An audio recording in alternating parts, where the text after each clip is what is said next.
ولو أن قرآنا سيرت به الجبال أو قطعت به الأرض أو كلم به الموتى بل لله الأمر جميعا أفلم ييأس الذين آمنوا أن لو يشاء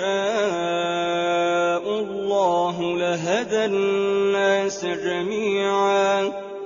ولا يزال الذين كفروا تصيبهم بما صنعوا قارعة أو تحل قريبا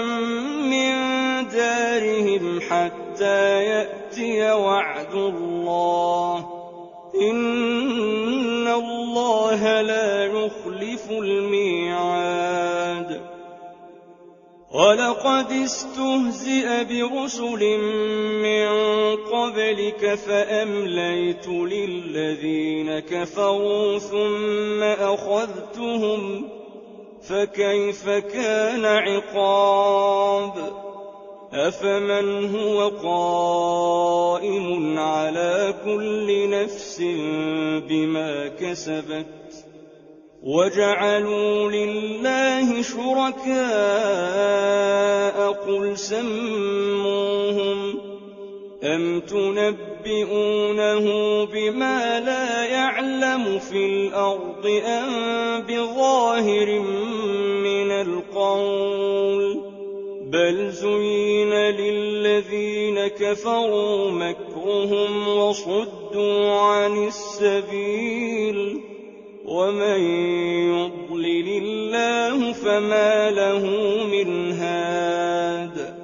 لهم عذاب في الحياة الدنيا ولعذاب الآخرة أشق وما لهم من الله من واق مثل الجنة التي وعد المتقون تجري من تحتها الأنهار أكلها دائم وظلها تلك عقبى الذين اتقوا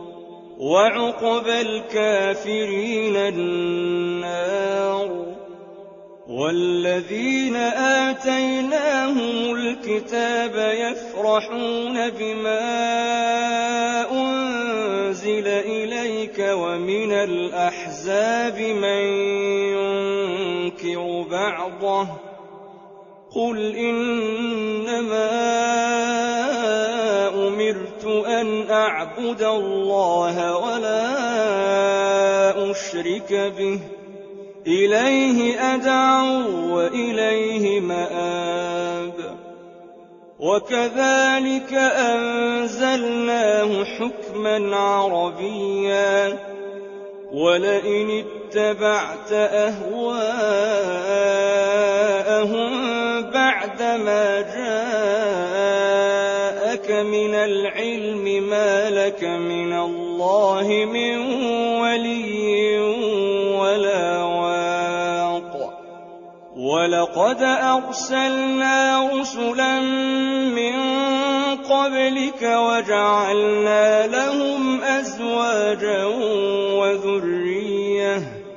وما كان لرسول أن يأتي بآية إلا بإذن الله لكل أجل كتاب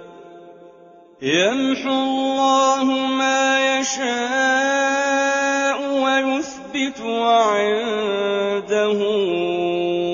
أم الكتاب وإما نرينك بعض الذي نعدهم أو نتوفينك فإنما عليك البلاغ وعلينا الحساب أولم يروا أنا نأتي الأرض ننقصها من أطرافها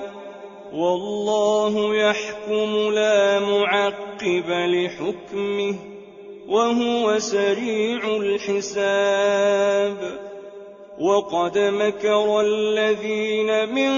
قبلهم فلله المكر جميعا يعلم ما تكسب كل نفس وسيعلم الكفار لمن عقبى الدار ويقول الذين كفروا لست مرسلا قل كفى بالله شهيدا بيني وبينكم ومن عنده علم الكتاب